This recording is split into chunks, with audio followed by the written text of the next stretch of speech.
À la page 51 du chapitre 30 de mes notes de cours, on va maintenant résoudre la deuxième situation de la section 1.12 de Séguin.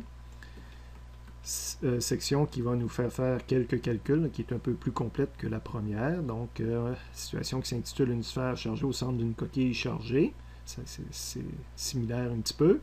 Mais on va aller maintenant lire les différences à la page 114 de Séguin. Après une première lecture, on va identifier ce qui est connu. Donc, on nous dit qu'il y a une coquille avec un rayon interne de 20 cm puis un rayon externe de 30 cm. Donc, j'ai identifié ces deux données-là en les mettant en mètres. C'est pour la coquille interne-externe, donc 20 et 30 cm. Et cette coquille-là porte une charge de plus 12 nanocoulombs. À l'intérieur de la coquille, on va mettre une sphère. Tout ça, c'est conducteur. Une sphère conductrice qui a 10 cm de rayon et qui porte une charge de moins 4 nanocoulombs. Et on nous demande de déterminer le E à différents endroits dans l'espace en fonction de la distance qu'on est du centre de la configuration, si on veut. Encore une fois, on va y aller avec une ligne de champ par nanocoulomb. Dans un premier temps, il faut se faire un dessin de la situation ou compléter le dessin qui nous est fourni.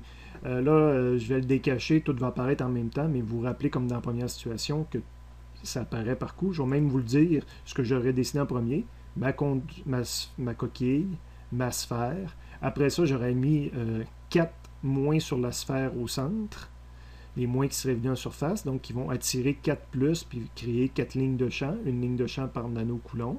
Si j'ai mis 4 plus face aux 4 moins, ben, il m'en reste 8 pour l'extérieur, et les autres vont créer un champ vers l'extérieur parce qu'ils sont positifs.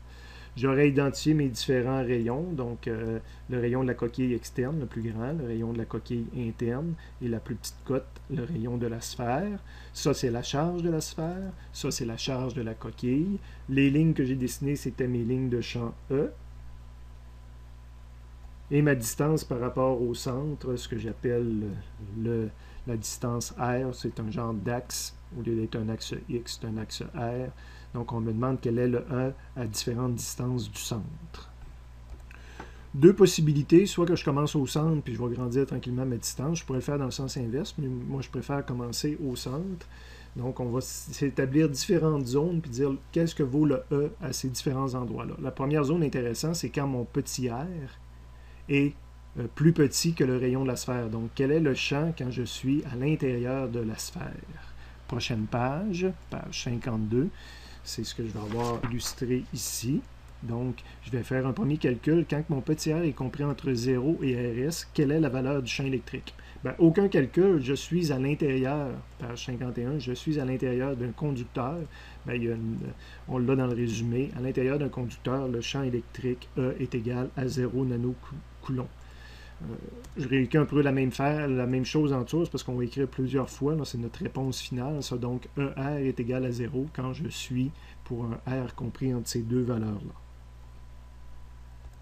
Maintenant, on va faire grandir mon petit R. Je vais me demander maintenant quelle est la valeur du champ électrique quand j'arrive à la surface ici, qui m'apparaît une zone quand même relativement uniforme, qui se passe toujours la même chose, jusqu'au temps que j'arrive à la surface ici. Fait que mon petit R est plus grand que RS, mais plus petit que RC interne.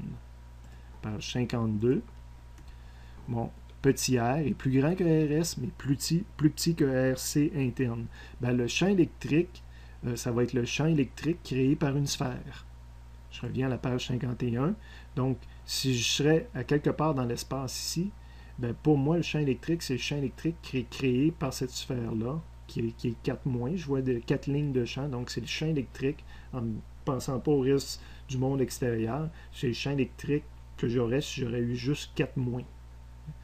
Donc, c'est le champ électrique créé par une sphère. Il va falloir que j'aille chercher une sphère, c'est l'équivalent d'une particule chargée. Il va falloir que j'aille chercher le E que j'utilise, la formule de E que j'utilise quand j'ai le champ créé par une sphère, par une particule. Donc, ça, c'est la formule du champ créé par une particule. Je vais maintenant l'adapter à mon problème. Donc, le E du sphère, c'est le K. La charge, c'est la charge de la sphère divisée par petit r. Et ces choses-là, ben, il y en a une partie qui est connue. Donc, le K, c'est une valeur connue.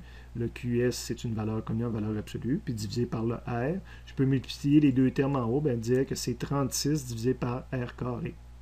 Newton par mètre carré coulomb. Ça me donne une formule pour calculer la valeur de E à différents endroits tant que le R est compris entre ces deux extrémités-là. Ce qui est intéressant à ce moment-là, dans ce genre de problème-là, c'est de calculer les deux limites. Dire si R est égal à RS, donc première, si mon petit r est égal à RS, qu'est-ce que ça me donne, mon 36 divisé par R carré? RS valait 0.1, ben ça me donne 3600. Fait que là, j'ai une valeur numérique à cet endroit-là. Je valais 0 tant que j'étais plus petit que RS. Au moment où je joue au RS, j'ai 3600 newtons par coulomb. Puis au moment où je suis rendu RC interne, mon E va être égal à 36 divisé par 0.2, parce que RC interne vaut 0.2. Je vais être rendu à 900 newtons par coulomb. Donc mon champ électrique varie de 3600 à 900. Je reviens sur le dessin, ça veut dire que le champ électrique qui est ici est plus intense. Puis là, quand je m'en vais vers l'extérieur, il diminue, ce qui est conforme avec ce qu'on a toujours dit depuis le départ. Donc il passe de 3600 à 900. Et maintenant, je viens d'arriver à la surface ici. Puis là, je vais rentrer à l'intérieur d'un autre conducteur. Ben, à l'intérieur du conducteur, je vais être encore égal à 0. Donc, quand mon petit r vaut entre R coquille interne et R coquille externe, à nouveau, le champ électrique vaut 0. Donc, quand mon petit r est compris entre ces deux valeurs-là, j'ai encore le E à l'intérieur d'un conducteur. Donc, le concept de physique que j'utilise, c'est ça. Puis le ER à cet endroit-là vaut 0 newton par coulomb. Et finalement, j'arrive à l'extérieur, je retourne sur le dessin, j'arrive à l'extérieur quand mon petit r est plus grand que le RC extérieur. Donc, quand mon petit r est plus grand que le RC extérieur, ben, je retourne sur le dessin. Pour n'importe qui est dans l'espace, ou je dis n'importe qui, si je veux étudier ce qui se passe partout ici, mais pour moi, c'est comme si je verrais une coquille qui a plus 8. Je ne sais pas ce qui se passe à l'interne, mais on voit qu'il y a 8 lignes de champ. Donc, pour moi, c'est comme une particule, l'équivalent d'une particule qui a 8 plus. Donc, c'est le E d'une sphère, de quelque chose qui a une symétrie sphérique. Donc, je peux prendre le E d'une particule et je vais l'appliquer à mon problème. Donc, c'est le E d'une sphère. Maintenant, c'est le Q de la sphère. J'aime pas ça. Ici, on va corriger ça. On va appeler ça Q net parce que ce n'est ni le Q de la sphère. Le Q de la sphère, c'était moins 4. Ni le Q total de lui, 12. Pour moi, quand je suis à l'extérieur comme ça, je vois 8 lignes de champ. C'est comme s'il y en a 4 qui sont neutralisées. C'est comme si ça serait une charge nette de plus 8. Donc, c'est aucune de mes deux données originales. C'est pas le Q de la sphère, puis c'est pas le Q de la coquille, c'est le Q net. Ben, je l'appelle Q net. Là. Puis quand je vais faire le calcul, ben, ça va être le plus 12 moins 4. Là. Donc, il me reste 8 globalement. Donc, ça fois ça, ben, ça me donne 72 divisé par R carré.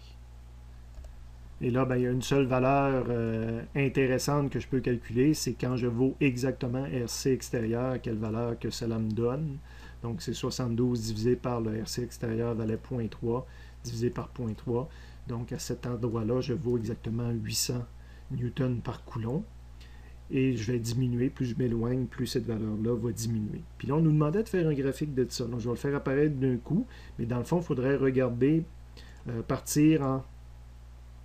Oublions les remarques en bas. Partir en faisant grossir mon R, puis dire qu'est-ce que vaut le E. Ben, au départ, en haut, on disait qu'il valait 0 entre 0 et RS. Donc, sur mon axe des X, j'avance jusqu'à l'équivalent de RS, puis je trace une ligne à 0. Il ne vaut rien. Quand j'arrive à RS, quand j'arrive à R égale à RS, il vaut 3600. Donc, je monte spontanément à 3600 en termes de hauteur. Puis là, on voyait qu'il diminuait entre 3600 et 900 quand je passais de RS à RC intérieur. Fait que quand j'avance ici, ben, je vais diminuer de 3600 jusqu'à 900, donc quasiment le quart. Je diminue comme R carré, si on veut. Quand j'arrive à RC interne, c'est parce que je rentre à l'intérieur de la deuxième coquille, puis le E tombe à 0. Donc ici, je suis entre RC intérieur de la coquille, puis RC extérieur de la coquille. Je retombe à 0. Puis quand je ressors de la coquille, quand mon R est plus grand que la coquille, je commence par une valeur de 800 qu'on a calculée. Donc je refais monter mon graphique à 800. Puis là, plus je m'éloigne, plus le R grandit, plus il diminue. Donc problème intéressant là, à analyser, puis à être sûr que vous êtes capable de faire ces déductions-là, ces raisonnements-là.